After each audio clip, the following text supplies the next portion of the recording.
Isinagawa ngayong araw ang malawakang transport strike na nakaapekto sa ilang bahagi ng Metro Manila. Dahil dito agad na naglatag ng seguridad at aksyon ang National Capital Region Police Office o NCRPO upang matiyak ang kaligtasan at kaayusan ng mga residente at rallyista.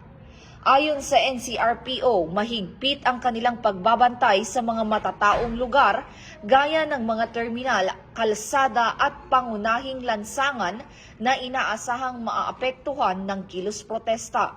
Nagtalaga rin ng mga tauhan at sasakyan ang pulisya upang magsilbing libreng sakay para sa mga commuters na naipit sa tigil pasada. Dagdag pa rito, nakipag-ugnayan ang NCRPO sa mga lokal na pamahalaan at iba pang ahensya ng gobyerno upang masiguro ang mabilis na pagtugon sa mga pangangailangan ng publiko.